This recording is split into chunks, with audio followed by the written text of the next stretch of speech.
You are listening to Just Another Podcast. Contact us directly at justanotherpodcastlive@gmail.com.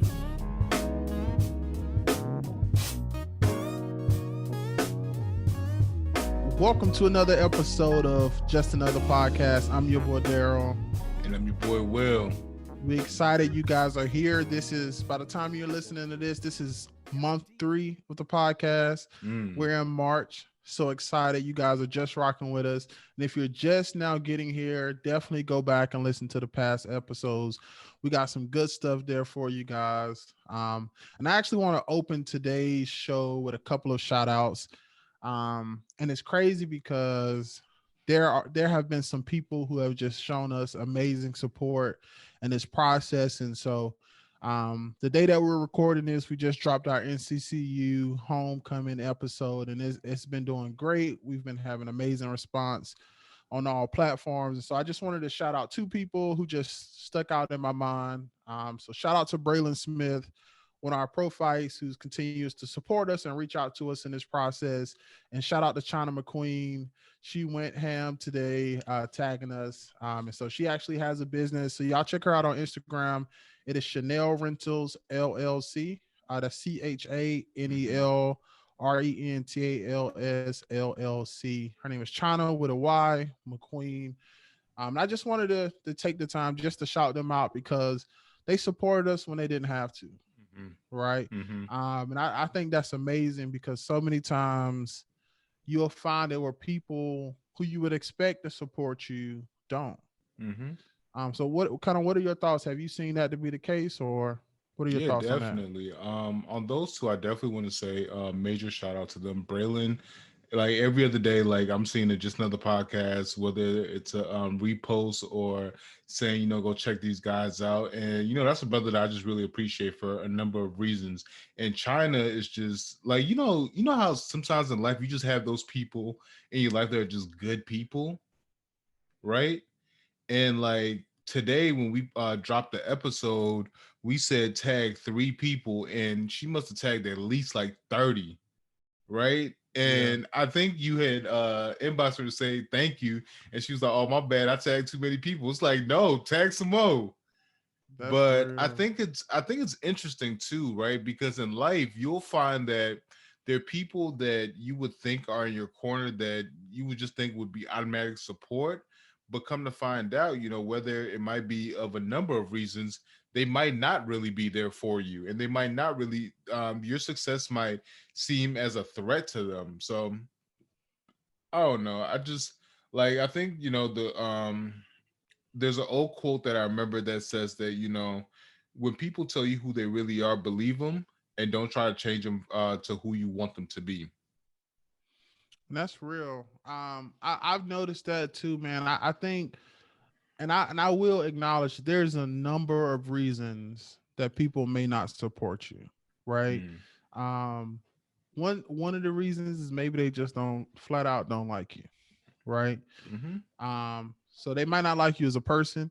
They might not like what you stand for. Another reason, they might not like what you're doing, right? And so they may support you as a person, but not like the content or the relationships you have or the business you started. And then there's some people who maybe their personal issues are just so relevant, like they're consumed in their own thing, right? And so they may just can't find the time because they're wrapped up in their own stuff. And then I feel like there's some people who just won't support anybody, right? And I think as a creator, I've been in this space for about 4 years now. It's challenging because once you put yourself in a position where you're creating content and you're creating things for people, there are people who will enjoy what you do and not even acknowledge how much they appreciate it. Definitely.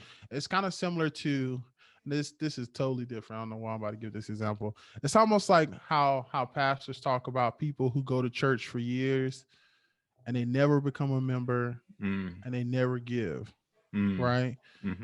But book bag day come, they in line, they at the fish fry, they're taking and never kind of give back. And so we definitely want to say we appreciate everybody who's listening, because Mm-hmm. we're not expecting you guys to turn backflips and cartwheels about what we do. But the little thing, something as small as just listening, The little things matter. they mean a and lot. and I think it's interesting too. So one of a really good friend of us, the cool auntie, y'all check her out on Instagram. She has a great podcast coming out. She's about to probably kill me for saying this, but she's just somebody that I highly respect and like I personally love as a friend, as a sister, and she's always held me down. And so this individual, she has so much passion and she has so much light to bring to the world, but oftentimes, we have conversations about people like sharing too much of your vision, right? And that's one thing that I really want to touch on today, that sometimes when you're so passionate about something, you have to protect it. You have to be careful who you share that vision with, because even though there might be people in your life who aren't necessarily there to hurt you or deter you, because they've been in situations where they've been hurt, or they've been in situations where things have not worked out for them, in their attempt to save you, or in their attempt to ensure that you don't follow the same path, they'll try to deter you away from what you want to do.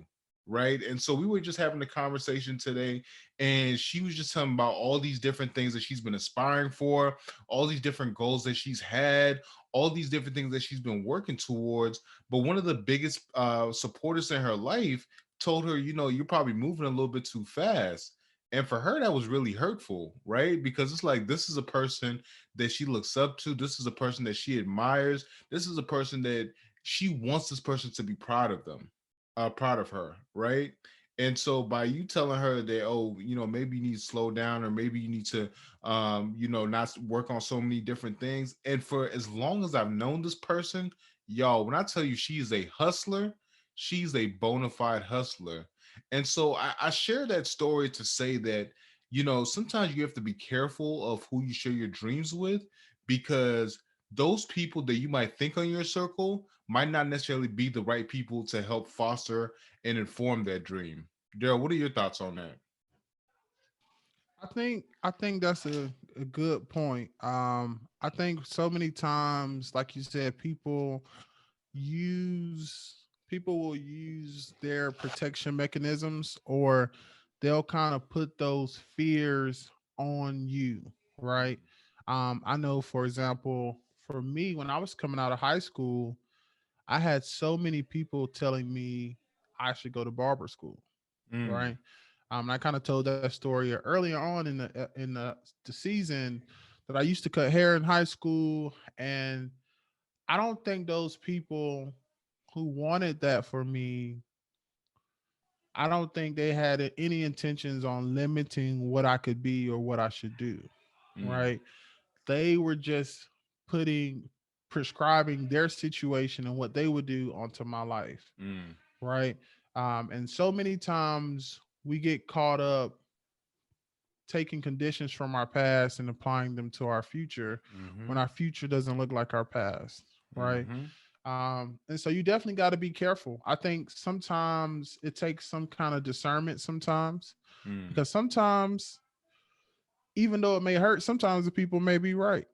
mm, Right. And so I think that's just a part of the journey of growing and taking risk and kind of becoming your own person, is to be able to take that information in and really kind of digest, where is this information coming from? Is this person doing it for the right reason or the wrong reason? And regardless of whether I agree, you gotta take it in and kind of do with it what you will. mm, That's powerful. That's dope. So, and so another thing I had written down. I know I seen this random quote, and it said, "You can't change the people that are around you, but you can change the people who are around you."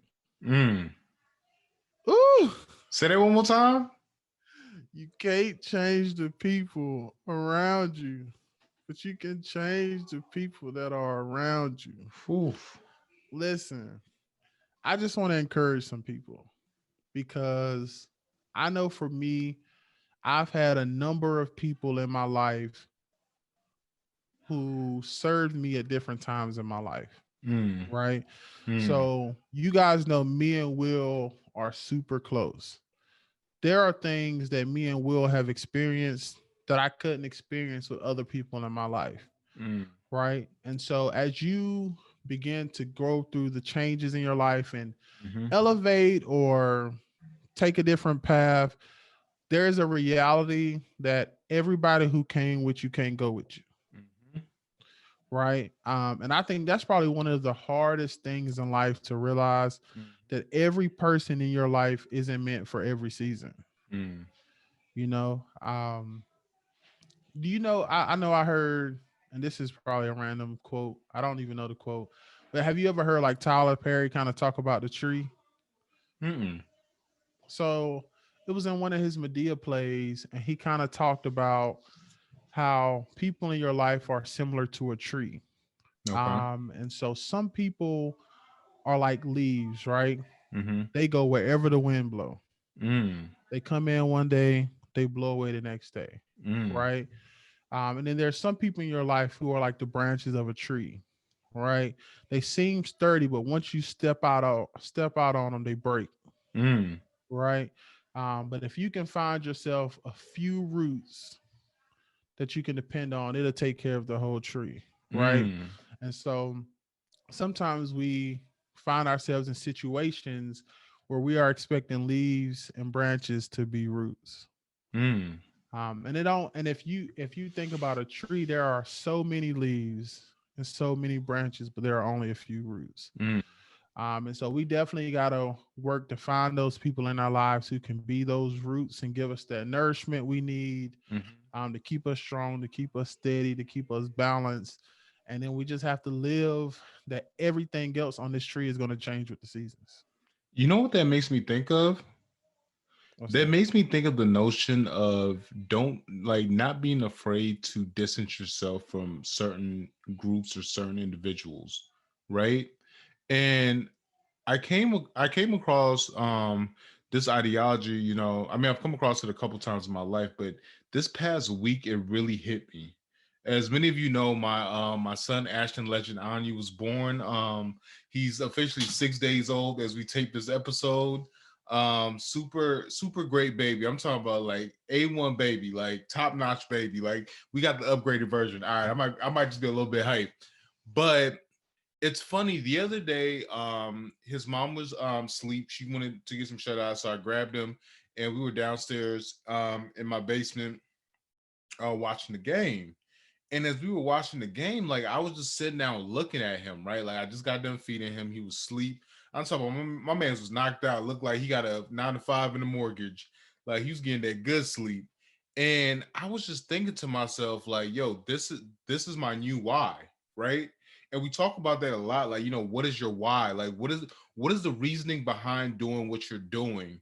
And for a very long time, my why was, wanting to create wealth for myself and my family, being ambitious, and all these different other things. And although those things are still relevant, he's now my why. And showing that he has a life that I wasn't privy to is my why. And showing that he's granted access to the different things that I'm just now, entering in my life is my why. And the biggest thing that I got from that realization that, everybody that, has been in my life in different seasons, they don't necessarily need to move with me to this new season of my life, right? And that's okay. And I'm not saying that means, oh, you're cutting your people off, you're being two-faced or anything like that. No, all I'm simply saying is, like, just because you might have been close to somebody in high school, just because you might have been close to somebody in college, just because you might have been close to somebody last year, doesn't necessarily mean that person fits into the new place where you're taking your life, right? And it's so interesting because like I mean by now y'all know, like, I am super financially like based. Like, I will talk, if you let me talk on, I will tell you everything there is to know about the stock market, cryptocurrency, everything. I mean, I get on Daryl's last nerves about investing, right? But as I was looking at Ashton the other day, all I could think of, all right, what type of long term plays can I make to make sure like he's financially free, right? And that's something that we talk about a lot because this notion comes up that what like so earlier this week we had a conversation with a few close friends about financial stability or financial wealth and what exactly does that mean. And there was and which was the conversation was interesting because I would have thought that we would have been talking more about how do we build wealth, how do we create more generational wealth for our families, but for some odd reason the conversation turned to all these toxic ideologies of what wealth was or what wealth is and how negative all these different aspects of it is. And I really found myself thinking that, wow, we are so quick to blame all other forces, whether it might be the man or whether it might be our circumstance or whether it might be the past, of why we can't build generational wealth for ourselves. When, I've never really thought to realize that a lot of the times the problem is us. So, Dale, I would love to get your perspective on that. Yeah, so I think it's definitely multi-layered. I think one kind of quote I've heard is that if the devil can't stop you from being who God made you to be, he would just convince you not to believe it. Mm, Right. And so I think that's one of the things that happen in so many different people in our communities. And so that episode where we kind of talked about wealth and we kind of talked about money and kind of hinted on, I think the question I asked is happiness the reason that most people aren't wealthy? mm-hmm, I think so many people received it well, right? They kind of understood the concept. The answer to that question is, of course, no, right? mm-hmm, There are so many other factors, but what it does is it kind of takes account. Our goal is to make sure that you're taking accountability for the things in your life you can change, mm-hmm, right? And so there has been so many levels of oppression for people of color in this country. There's been a long history of slavery. There's been systemic racism, and all of that is all well and good, right? mm, Um, but to live in the thought of that and not the reality of today, you can't make any progress, mm, right? And so I know for Will and I, we personally refuse to stay in poverty because we have a good reason to, mm, right? Just because the society, just because the economy, just because the government gives us great justification, just because the statistics say we're more likely to go to jail than college, mm, that doesn't mean that we're going to take that route. mm, And so I think it's important for people to kind of ask themselves, like, what are the goals, right? mm-hmm, And so as we kind of talk about wealth and we talk about even just the concept of having money and having things, our goal is to empower people to do something they've never seen, mm. right? I think there are so many spaces for you to talk about history and where we've been as a people, and I think that's great. But as far as our space, our goal is to see how can we move our people forward and how Mm-hmm. can we see things happen in our community that we haven't yet seen. That brings up another interesting point, right? So, a couple days back, I was having a conversation with a friend about venture capital, right? And so, venture capital, for those of you who aren't familiar, are essentially institutional investors, right? And so, in simplest form, is let's say Daryl has an idea of a great company idea, but he needs money, he needs the capital to be able to grow that company. And so, me being a VC or a venture capital, he would come to me and basically pitch his idea, show me his business plan, and give me a projection for a 5 to 10 to 15, 20 year projections of earnings, right? And depending on how great the idea is, I would buy in. And by buy in, I mean I would invest X amount of dollars for X percentage in his company. And so as I was having this conversation with this friend of mine, the first question she asked is, like how does someone, go about receiving these like meeting these VCs. I'm like, well, most ventures usually start with a family and friends round. And before I could even finish my sentence, she busted out laughing, right?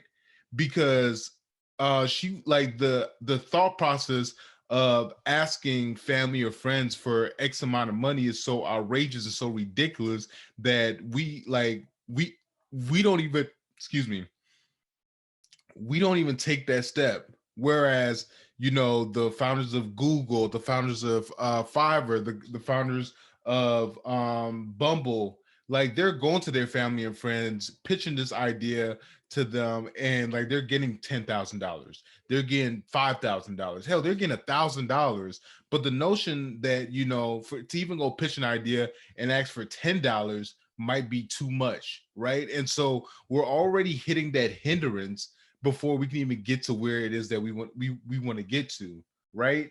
And it's this idea of, and again, like I don't want to sound like it's like everybody in your circle might be against you, but I think going back to Daryl's point was, you can't change who is around. I believe the quote was who's around you, but you can change who is around you. And so, one thing that I've made very clear in my life, again, I surround myself with people that I can learn from, right? One of my favorite quotes is, if you are the smartest person in your circle, then you're not in a circle, you're in a cage. I constantly want to educate myself. I constantly want to learn about new things. I constantly want to engage in something that I'm not familiar with, right? And so, like, even on the topic of venture capital, a year ago, I barely knew what a VC was. But through by the grace of God, through my new job, through different conversations I've had, through different connections that I've made within my network and outside my network, I have a great understanding of what it is now, right? And now I'm privy to a world where, frankly, a lot of people that look like me aren't in this space, right? And so what does that do? Number one, that allows me access into an area that has been shut away from us. But now that I'm in it, being able to learn in that area, now I can help bring that back to our community. Now I can help bring that back to our our friend groups. And then this goes back to something we mentioned a couple episodes back. We're so quick to have a birthday party. We're so quick to have a baby shower. We're so quick to have all these different things. Let's normalize having business parties. Let's normalize having idea parties. Let's normalize when a friend or a colleague comes up with a dope idea, we gather our resources together and ask them, how can we help? I remember not the current firm I'm at, but the previous firm I was at, I asked the CEO, actually, I was like, how did you start your company? And she was like, honestly and truthfully, like I had just got to the point in my career where I just felt I can do this better than um, I can do a better job of what we were currently doing in my current company. So I gathered a couple resources. I gathered some people who I was close with. I pitched the idea to a few friends and colleagues, put together a couple $1,000s, and started the company. And to me, and like at this point, the company has been going on for, I think this is its 13th or 14th year, and it is thriving, right? But again, it goes back to that initial step of having those support systems, of having those support networks. Like nobody has ever, like, yeah, we've heard the term self-made, and that's all good and well, but nobody has ever made it to where they're at without the help of somebody else. Right. And so I think that's why it's so important. And for those people listening, I don't think it's unrealistic to say this, but you have to get comfortable with the fact that you're going to outgrow people, right? And so this isn't, well, I take that back. If you are okay with where you are and you don't plan to grow, you won't outgrow people, right? Mm-hmm. But if you are one of those people, and this may only be a few people listening, where you want to have like transformational change in your Mm-hmm. life, you're going to have to be willing to change. I heard a quote that said, every let me I don't even want to misquote it. It says every phase in your life requires a new version of you, Mm. right? And so as you begin to open doors and look for opportunities, it isn't fair to yourself to require change, to require growth of yourself and not of the circle around you, right? Mm-hmm. And so this Mm-hmm. doesn't always mean removing people in your life, but it may mean positioning people in different places and having different expectations, Mm-hmm. right? Because you're going to need those friends. Like Will talked about, people who can invest in each other and people who can put their money together and put their ideas together and put their time together and put their talents together. Those things are important. And so when you kind of like take a second, if you're listening to this, and think about who are the 5 people who call you the most often, Mm. and ask yourself, what value do they bring to my life, Mm. and how much do they take from my life? Mm. And sometimes we just have to kind of take the time to really assess that, because I think that's the key. That's the key to being able to move forward without being drained, right? Mm. Daryl, do you watch a show on the CW called All American? I haven't. Have you heard about it? I have. So for those of you who aren't familiar, All American is it's a show based on a real story about this football phenom in Inglewood, California, that rose to the NFL, but it walks his life throughout. It tells a story like from all the adversity that he had to face in order to get to that point. And so in the most recent episodes, he had got shot, right? And he got shot because he was protecting a friend. And after he got shot, like they were afraid about his eligibility. Excuse me, like if he was still going to be a great player and all these different things. And they he did his rehab. All the tests came back positive. Everything was great, but like it would be certain situations where like it would no cause at all. Like his arm would just go limb, right? His arm would stop working, and his girlfriend in the show like recommended that he go see a therapist. And through conversations with his therapist, he like the therapist was like, you have a stuck point and you need to figure out what that stuck point is, right? And so he was thinking that, oh, my stuck point might be this situation, or my stuck point might be that situation. But you know what's crazy, bro? In the end, he realized that his stuck point was his best friend. He Oh wow. realized that his like the person that was inhibiting him in order to reach his greatness was the person that he was closest to. Why? Because he was constantly trying to get her to stop trying to join a gang. He was constantly trying to get her to stop getting in and out of trouble. He constantly found himself like almost treating her like he was his child and not his best friend. And this person was just living life, doing what you do in those different situations, never realizing that it was because of her actions that now her best friend could not reach that level of stardom that he always dreamt about.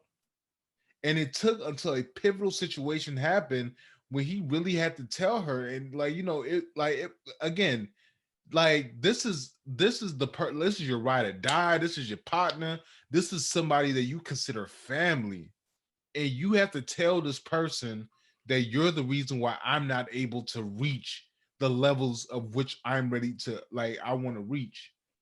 And so in just watching that episode, like it really made me think, take stock of my life.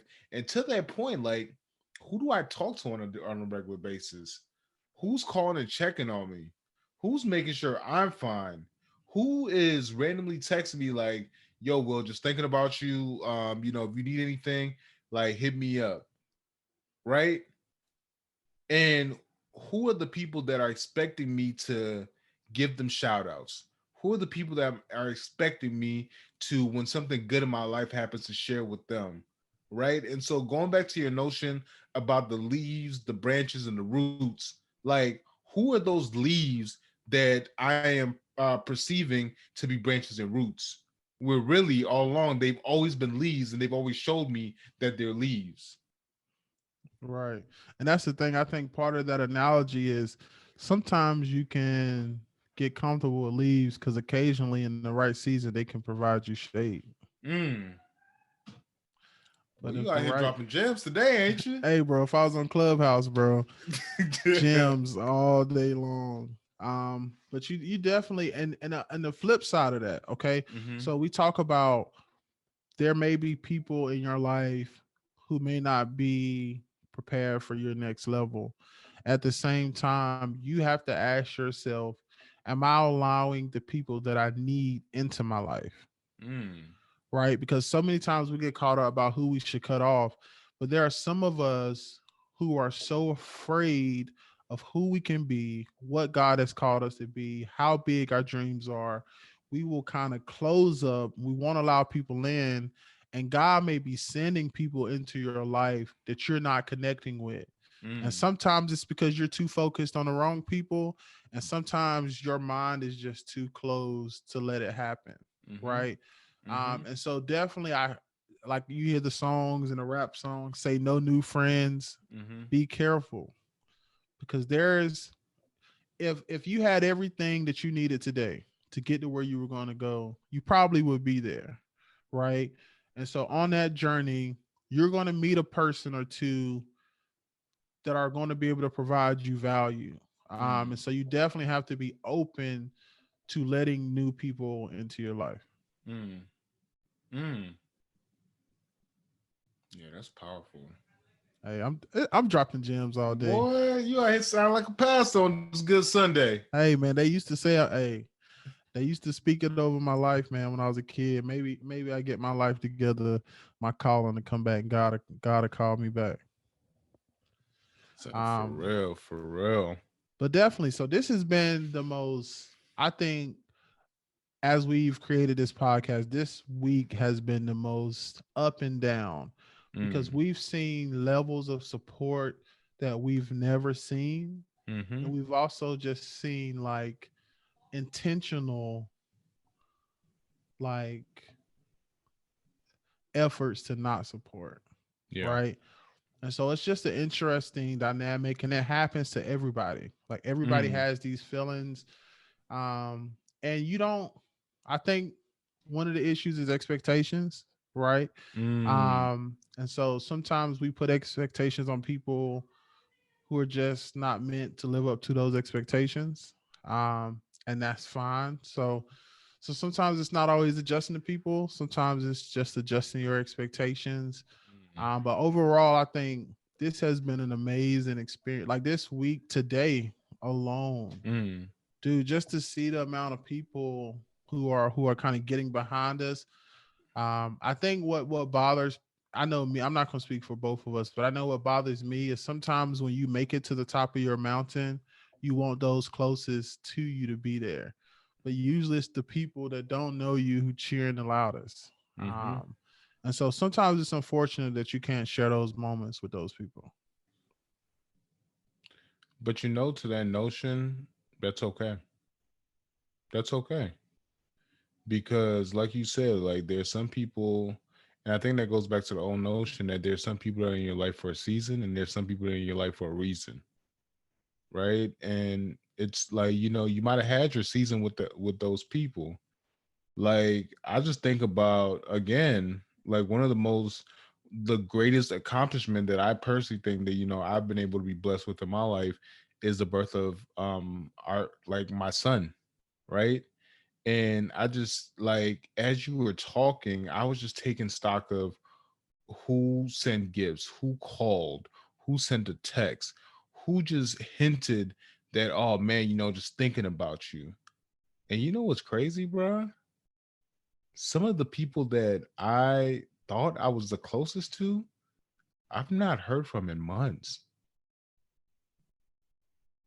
Like, and as you were just speaking, like I was really thinking about that. Like some of the people that, like, you know, 10, 5, hell, 2 years ago would have swore like, yo, this is my partner. Like, if anything ever happens, like I got, like, bro, they've not even shot me a text.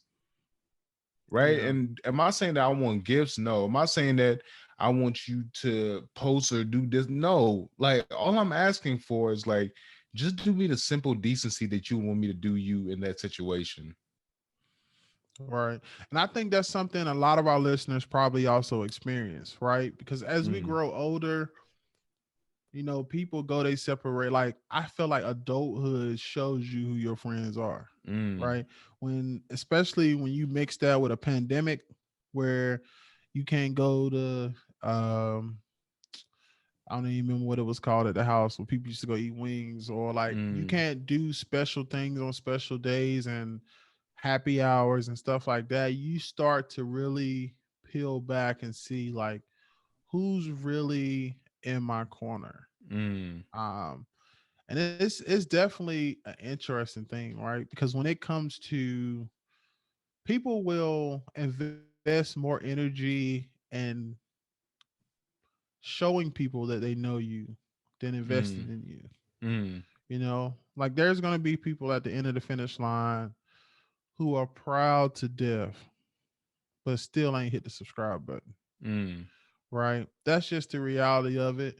And so I think for a lot of people, again, you just have to, I just take that time to just really look at the people in your life. And this doesn't, we're not saying go on Instagram and start blocking people. We're not saying be mad. mm, I think my message is to adjust your expectations, mm, and to make room in your life for the people that you need. mm, And how you decide to make that room, I'll leave that up to you. But mm, I think it's important to definitely make room. mm. That's powerful. That's So definitely how powerful. how has been a new father? I know it's been a lot of episodes we talked about, leading up to fatherhood. How have you been enjoying it? Bro, it's the coolest thing ever, man. Like I can't even put to like yo, I just love this kid. Like I just find myself like just staring at him.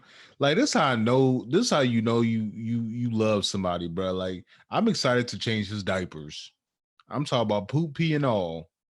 Like just seeing the joy, like every once in a while, like he'll just crack a smile, or like every once in a while, like he'll just be like, so his new favorite thing to do is like, and for new parents, this is one thing that's common, to build that relationship with your child, you want to do skin to skin contact, right?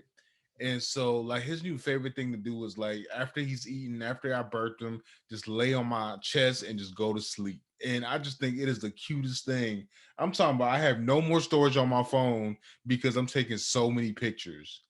Like it's just I don't know. Like I have found one, I've gained so much respect, and you found respect for my partner because being able to bring a life into the world is no easy task. And I really want to emphasize that to all the women out there who've had babies, who are planning on having babies, for all the partners out there that you're supporting your partner, truly support them because that is a feat all on its own. That's a huge accomplishment. But yeah, man, to your point, bro, it's fun. Like I was watching the game with him the other day. I was like, "Hey, son, that's LeBron, boy. That boy acting out." And like I'm having whole conversations with him. Whole while he don't understand now 2 words I'm talking about. I'm talking about just looking at me like, "Daddy, what you talking about?" But like, it's just, oh my god, like, and then like I just find myself saying, like, "That's my boy, that's my son," and it's so like, oh man, bro, like I get excited just thinking about him. Like I get Bruh. excited just seeing him. Like it's so funny. Like me and his mom would be like, all right, you didn't have about 3 hours. It's my turn. Where it's funny because like you hear stories about like people be like, oh my God, this child's driving me crazy. Just take him. Meanwhile, we over here like, all right, you can have him from like 12 to 4:30, but at 4:30 he's mine. Like it's so exciting, bro. Like it's utterly amazing. Y'all better watch out, man. Once he can do tummy time, we're gonna have him doing push-ups. Yeah. So funny story about that. So what day was it? I want to say it was Tuesday. And Ashley was like, I need to go take a nap. So I'm like, all right, bet. So I took his little bouncy thing and I put it in the gym while I was working out.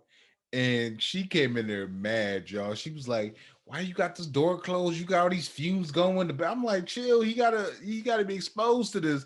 She was like, "Will, he's 4 days old." I was like, It ain't never too early to start." But it's exciting, man. It's really exciting. That's what's up, y'all. And just to clarify, I think the sleeping on the chest, I think that's Will's favorite thing. Yeah, Ash just there for the ride. it might be. It Right. might be. And that's exciting though, because I know like so many people, there are moments in your life like that where you just get that new, refreshing, like you kind of talked about it earlier, like you find a new why, Mm, right? mm. And there's so many people who that moment might not be so clear for them. Like, have you ever had any moments where like you were struggling to figure out like what motivates me, or like how do I find the motivation to kind of get what I'm trying to get done? Oh, absolutely. Absolutely. I think, the most recent thing I can think about was my dissertation, right? My writing is something that I've always like relatively struggled on. And of course, like, over the years I've got tutoring, I've got help. I mean, you name it, I've done it. But the idea of writing I think in totality, my dissertation might be almost 250 pages. And so the idea of writing that many like and it ain't like just like freehand writing. No, these are like a scholarly, like academic writing. So the idea of writing that terrified me. And from I want to say it was late August to about early October, I was in a really dark space, bro. Like you talk about self-doubt, imposter syndrome, not measuring up. I mean, you name it, I had it. And really, honestly, Ashton was the key to unblocking that, right? Because I made a decision. I was like, listen, like this kid is gonna be here in 3 months. Ain't nothing I can do about that. I can't slow the process. I can't do a redo. Like there's nothing I can do to stop him from coming in the next 3 months. And so I have 3 months to get my stuff together and make this thing happen. And literally, like it went from finishing my interviews to coding my data to actually starting the writing process. And I remember the writing, bro, it was some days where I would spend hours. I'm talking about like 3, 4, 5 hours. And at the end, like all I've written is like 2.5 paragraphs, right? But in the last week since he's been born, I wrote 2 chapters, right? And so I don't know if it's a combination of the will to succeed, or if it was the fact that he's here now and I want to like avail more time to hang out with him and spend with him, or it was just the motivation I needed to get that blockage out. But yeah, so to your question, I've definitely had those situations and I still have those situations, but when I do, like I really just try to find ways to get myself out of that rut. Yeah. And I think that's what a lot of people kind of misconceive, is that successful people don't have the same struggles. Mm-hmm. Right? Like Mm-hmm. been in a lot, like we talked about being in a library for hours and hours on end. There were some nights I've been in a library and accomplished nothing. Mm-hmm. Like I've literally sat in the library with tears in my eyes because I felt like I couldn't focus. Mm-hmm. You know what I'm saying? I'm sitting there, I'm like, God, what's wrong with me? Like Mm-hmm. I'm trying to study this, and my mind is like, nah, bro, I'm good on that. And so I think that's part of the process that a lot of people don't talk about, but you'll find yourself in those situations. And I Mm-hmm. think one of the things that we try to do is, like, the biggest thing you can do, and we always say this, is discipline and consistency, Mm-hmm. right? So those moments where I was struggling in the library, or Will only wrote 2 paragraphs, number one, you have to be disciplined enough to put yourself in a situation to succeed, Mm-hmm. right? If I stopped going to the library, or Will stopped making time to write, he would have never gotten more done, right? Mm-hmm. So discipline is a huge thing. And then just consistency. Like I feel like consistency is the answer Mm-hmm. to so many problems in life that we have. whether Definitely. it's mentally, physically, like spiritually. Like if think about if you prayed every day, you will be closer to God. Mm-hmm. Like people ask themselves, like, how do I become closer to God? And I don't pray every day. I should. I should But too. but like if you asking yourself, like that's one thing I hear a lot of people say, I want a closer relationship with God. Mm-hmm. What if you read a scripture every day? Mm. Like, how could you not? Like, if you read 365 scriptures in 2021, how could you not be closer to God? Yeah. You know His word, Yeah. right? If you say, I can't lose weight, and you say, I'm gonna walk for 20 minutes every day, I ain't talking about when I feel like it. Every day, how could you not start the process of losing Mm-hmm. weight? Mm-hmm. And so I encourage people, like, you have to be willing to be consistent and disciplined when it's not going well, right? Because Mm-hmm. when things are going, you don't need discipline to do what's easy. Mm-hmm. Like, like when me and Will was hooping at 5 o'clock in the morning, it didn't take discipline. We wanted to go hoop, Mm-hmm. but when we was going to the library, we wasn't like excited. Like Absolutely not. we weren't like, man, I can't wait to go to the library. It's going to be a good one. Like we talk about those things and we make them sound great, but man, Mm-hmm. we dreaded those days. But we just knew that was required to get us to that next level. Mm-hmm. Like, go ahead.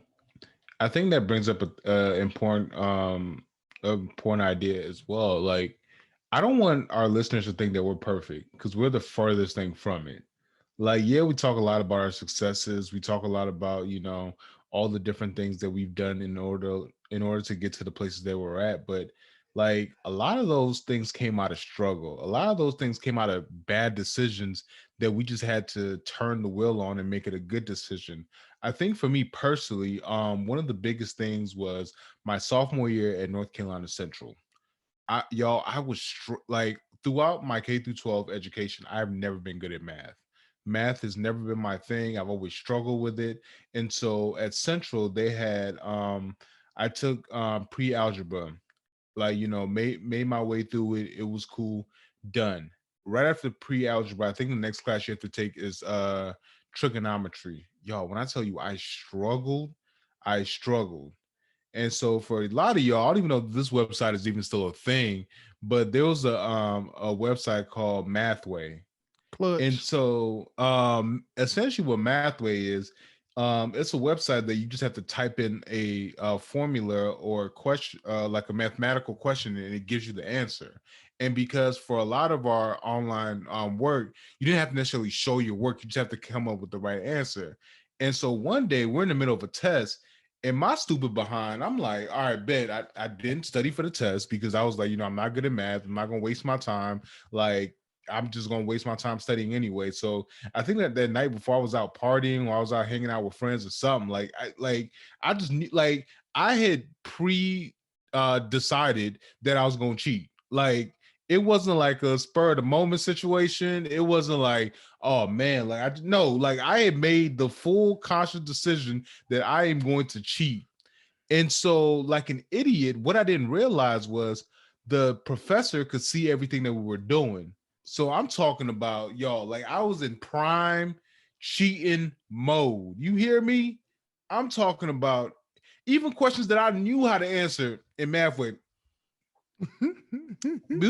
Copy and paste, bam. And it's a level of arrogance that you get to that even questions that you know the answers to, you still just double check them just to be sure. And so all I remember was like I am so focused on cheating and I'm so focused on getting this test done as quickly as I can. All I remember is somebody walking up to me and tapping on my shoulder. And people are childish. Everybody was like, oh, you in trouble now. But I'm talking about I felt my heart sink to my stomach. I turned around, it was my professor. And like he was this older Russian man, and he was like, get out of my class. Yo, I'm talking about I went back to my room, y'all. I cried, I prayed, I cried some more. I can't believe I embarrassed my mama like this. I'm about to get kicked out of school for lack of integrity. Like I was going, it had got so bad there. I started packing my bags, right? And so mind y'all, so full Uh, disclosure, I'd only been in North Carolina now for like maybe a year, and like everybody in my family thought it was a bad idea going down there. I didn't know anybody. They said I was trying to get away from the family, and so I was proving them right. Like I started packing my bags, and something, and like I just happened to have a conversation with my RA about it, and like he was just bugging. He thought it was the funniest thing. Meanwhile, I'm over here like my life is crumbling, like my life is ending. He was like, yo, just email your professor and ask to meet with him. So I was like, what I gotta lose. And so I emailed my professor, and like he was like, sure, I'll be in my office at 5 p.m. today. Come through.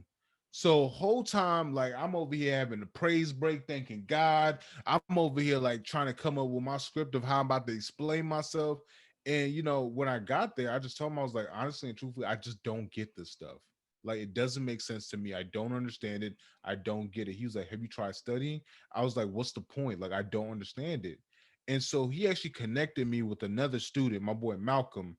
And he was like, yo, this is somebody that has been struggling with this too. Like this work is not easy. Like a lot of students actually struggle with it, but if you're willing to put in the work, like you'll be fine.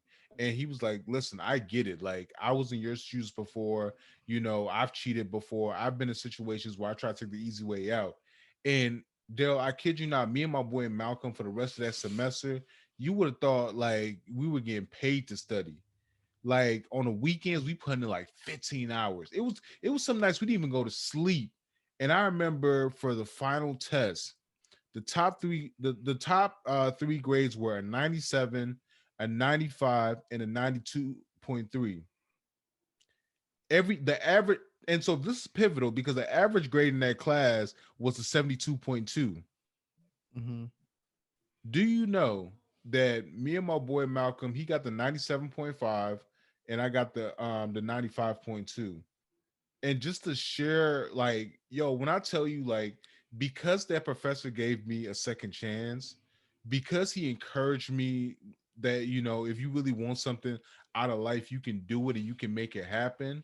Like that to me, like going back to what I was talking earlier about what's your blocking point.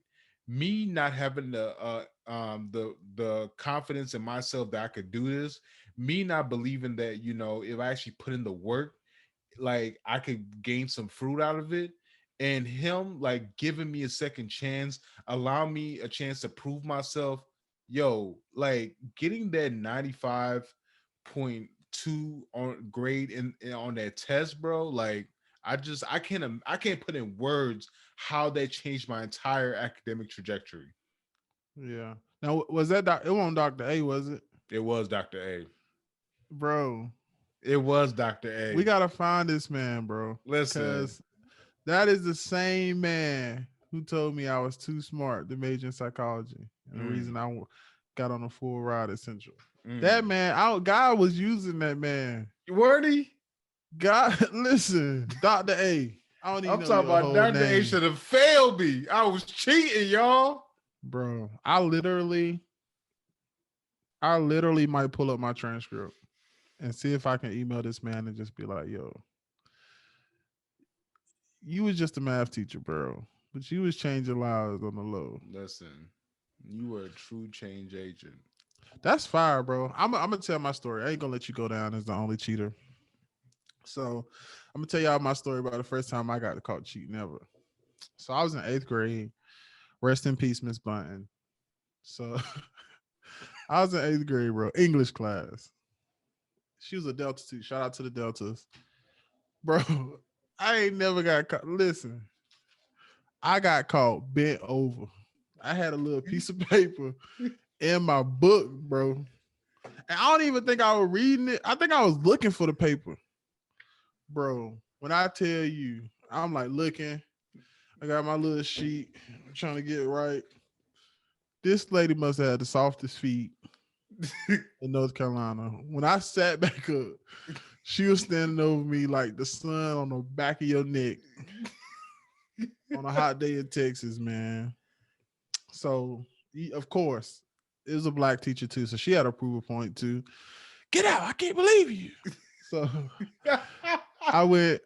So I got sent to the principal office, right? Principal, black man. Shout out to him, Dr. Williamson. Rest in peace. He passed away too.